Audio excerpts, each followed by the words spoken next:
Esto es Imagen Empresarial y esta mañana me da gusto saludar a Julio Ruiz. Él es economista en jefe para Citi México. Julio, ¿cómo estás? Buenos días. Hola Rodrigo, buenos días. Muchas gracias por la invitación. Oye, pues habrás visto que ya salió el PIB definitivo y salió más débil de lo anticipado. En comparación anual, en el cuarto trimestre creció 0.5%. Si lo vemos trimestre a trimestre, fue una caída de 0.6%, lo que nos da un crecimiento económico en 2024 de 1.2%. Es el crecimiento más débil que se ha dado desde 2020, por lo menos. Y antes, bueno, 2019 fue de crecimiento levemente negativo, o más bien caída, pero pues sí, es un bajo ritmo de crecimiento el 2024. Ayer ustedes publicaron la encuesta Citi y pues disminuyó la proyección de crecimiento en la mediana. Ya hay varios que empiezan a ver, ustedes proyectaban 0.2 y pues varios ya están en 0.5, como el Banco de México 0.6. ¿Cómo se ve la economía, sobre todo a la luz de este dato que sí expresa debilidad en la última parte del año pasado? Así es, son varios, te diría, piezas de información que te indican esta debilidad de la actividad económica. Como bien mencionas, el PIB salió hoy en la mañana bastante débil, ¿no? Cayó 0.6 si lo comparas con el trimestre anterior. Y si ves dentro del PIB, pues ves que muchos de los sectores pues tienen una aceleración ya muy marcada, ¿no? Uno de ellos es el sector construcción, que tiene una caída del 2.2%, cuarto contra cuarto. Y te refleja esta normalización del sector construcción después de que culminaron estas obras de infraestructura de la administración anterior, ¿no? Y también el sector manufactura está bastante débil, y el sector servicios, que es el más grande de la economía, pues tiene una expansión pues relativamente suave, solo 0.2%.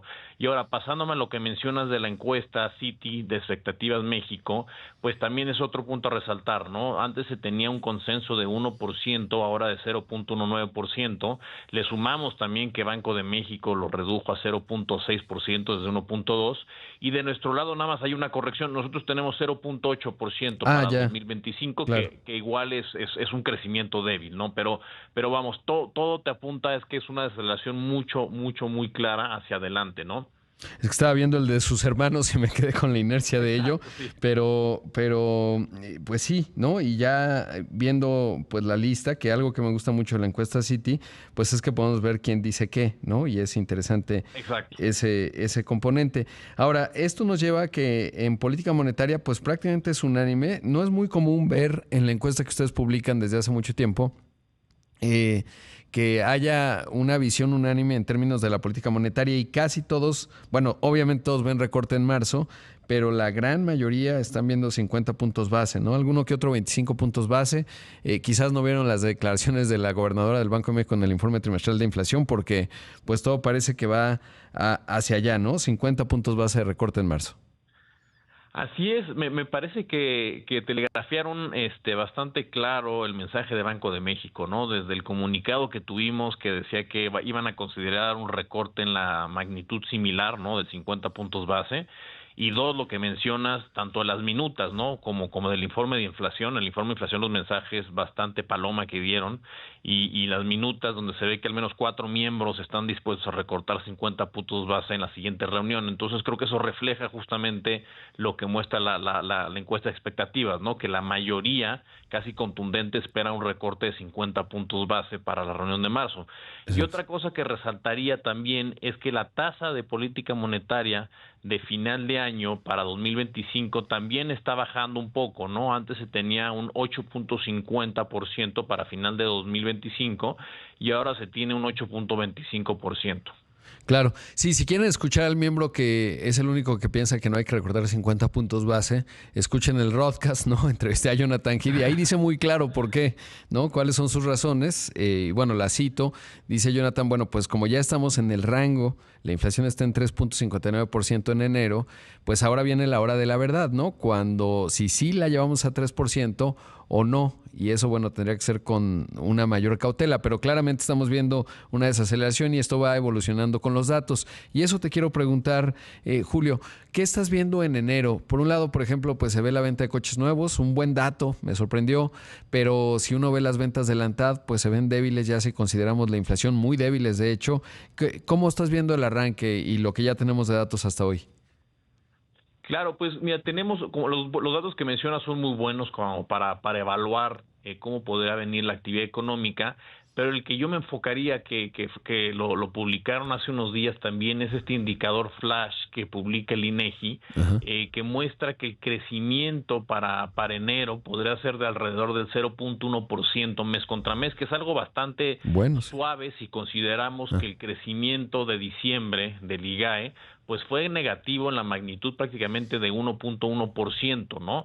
Que también se publicó hoy en la mañana. Entonces, un poco el panorama es que seguramente para enero a lo mejor veamos a una especie de rebote, pero muy suave, lo cual te indica que el primer trimestre de 2025 probablemente pues vaya a ser de esa índole, ¿no? Un crecimiento, sino es que es una contracción relativamente suave en el primer trimestre de 2025. Nosotros esperamos una contracción, de hecho, ¿no? De 0.1% para este trimestre. Sí, que eso es lo que se va viendo. Ahora, obviamente la pregunta, estoy viendo, ya me decías tú, están viendo un crecimiento de 0.8% para 2025, pero obviamente, como se dice, los sesgos a la baja, o los riesgos más bien a la baja, pues son muy amplios, ¿no?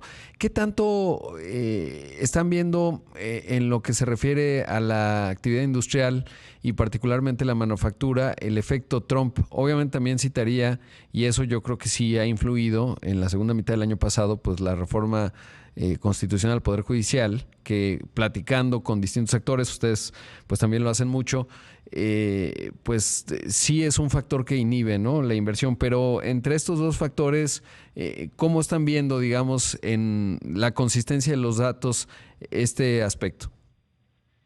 Claro, no, yo te diría que, de hecho, nuestro pronóstico de actividad económica, 0.8%, lo que toma en cuenta es un panorama de inversión pues bastante limitado.